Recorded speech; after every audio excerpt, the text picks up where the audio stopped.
Hello everybody, welcome back to my channel Trading Secrets. This channel is for entertainment purposes only. For those of you who do not know, my name is Ali. I have over 20 years experience teaching accounting, economics, business and law. Through this channel I'll be providing some stock analysis and a quick update on the $1 Million Challenge. So if anybody's not aware of this is a journey of investment of $1,000 to a return of $1 million over a period of 3 years using a strategy called compound return investing. So the objective is try to get 201 trades, each with an average return of 3.5%. It's not 201 consecutive trades, we do take into account losses. So for further details about how to join us for less than $9 a month, information is available in the description below. Today's video we're going to be looking at MMTLP and reasons why the S1 is still delayed, and also a reminder of what was said by Greg McCabe with regard to the S1. And we're also going to be looking at ticker symbol CAVA, which had a huge earnings beat, and also looking forward to the next earnings, which is going to be huge this upcoming week, and finishing off by having a review of the weekly watch list, so stay tuned for that. So before we get started, let's have a look at what's happening in the market. So first headline here from Bloomberg is the Fed Powell nods to upcoming strategy review as officials are now preparing to cut interest rates. So these interest rates, I do expect them to be cut in September, and the Fed officials are saying they will be open to criticism and new ideas. So inflation is the key issue, and that has to be dealt with, and hopefully it will be. So moving on now to Yahoo Finance, we can see a headline here, Nvidia earnings highlight a busy week for August and what to know. So we are calling out Nvidia as one of the stocks to watch this week. So in terms of the general consensus, they're going to report earnings Wednesday, August the 28th, post-market.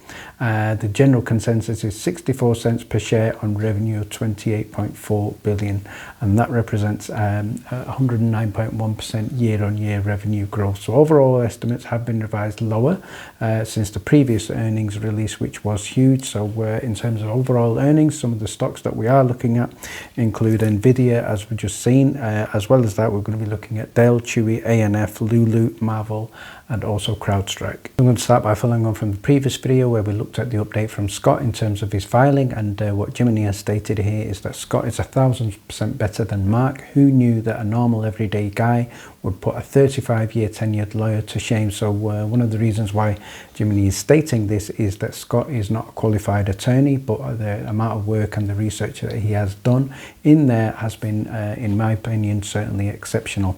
So let's now move on to look at the corporate action in terms of one of the key questions that we still have not had an answer to from FINRA, and what Sensi has posted is tagging in Hester Pierce.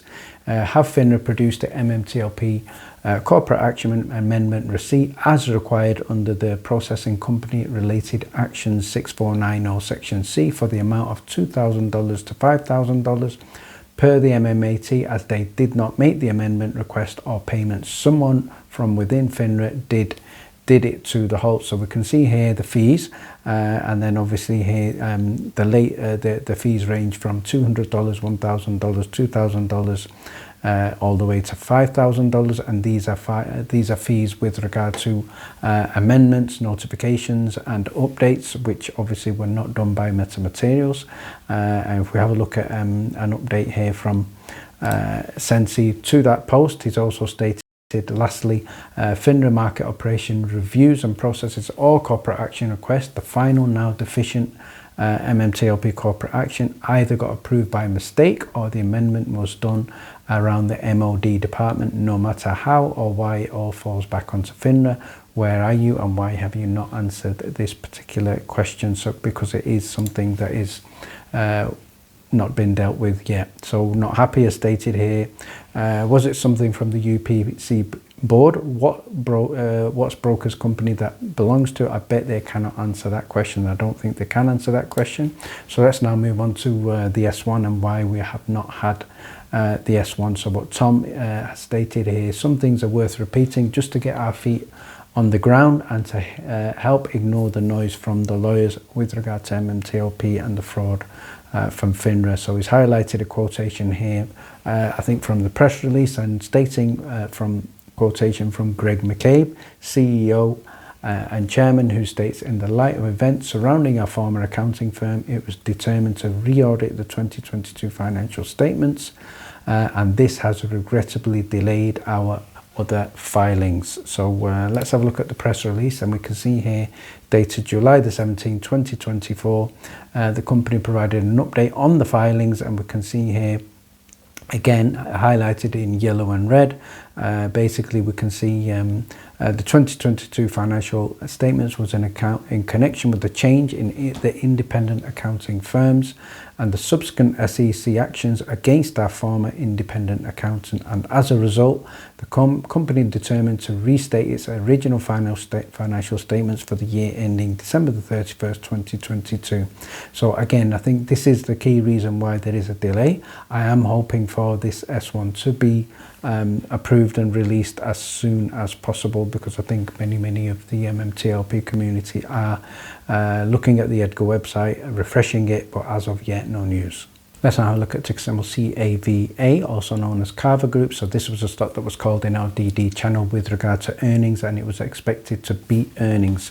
So let's now have a look at how the stock did in the previous week. So close of play on the Friday, it was up in excess of 19.6% at $122.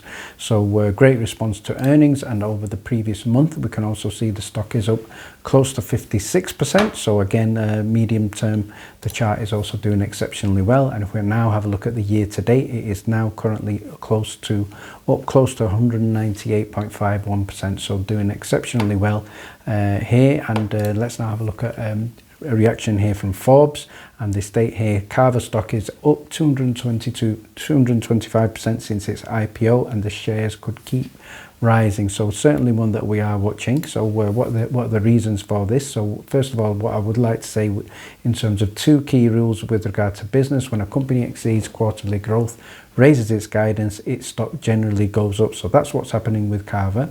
To achieve such growth, companies must invest by offering new products, and again this is also what is happening with Cava. So the company is obviously a Washington DC based Mediterranean restaurant chain.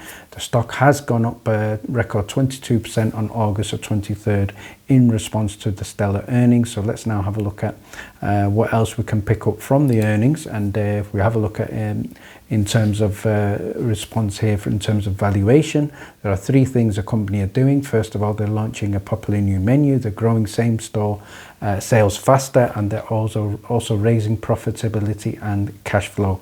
So in terms of the earnings, if we break these down, we can see here in terms of the quarterly for 2024 revenue up 35%. By $30 million higher than the London Stock Exchange Group estimates, with a total of $233 million. Earnings per share 17 cents, and again a significant beat there. And also we can see here in terms of the sales growth estimate, it is ranging between 8.5% and 9.5%. So overall, great response there in terms of the earnings. And how does this impact the short sellers? So they are currently defying the short sellers. If we have a look at all the charts that we've just seen, then obviously anybody who is shorting Cava will be taking a significant hit.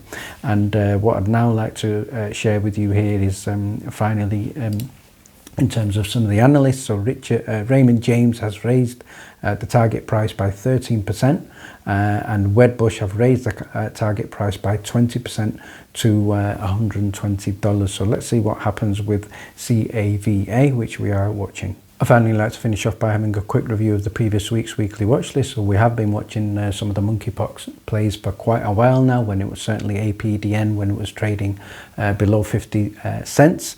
And in the previous week, it's also up 38% on Friday and also up 67% on the week. So congratulations to everybody on APDN. VRAX was also a good call. That was up 48% on the Monday, so good chance there to take profits, and still up 8.2% on the week. Fubo is another stock that we were watching, up 17% on the week, doing quite well. OCTO, that was up 9% on the week. APPN, again, another stock we were watching, up 1.8% on the week after Monday's dip. CRK, that was up 6.8% on the week and also up 6.7% on the Friday. Rocket Lab RKLB is another one that we are watching, and we're going to be keeping an eye on that in the upcoming week as well. So keep an eye on RKLB. That was up over 10% Monday and also up 3.6% on the week. Amazon was another one we called on earnings, so closed level on the week. And TSM, that was up 3% Friday, but overall down 1.9% on the week. So not all calls are successful. If you would like to get the current weekly watch list, and which will be available exclusively to the Discord members prior to trading on the Monday, details are in the description below. Thank you very much for watching. Please stay tuned.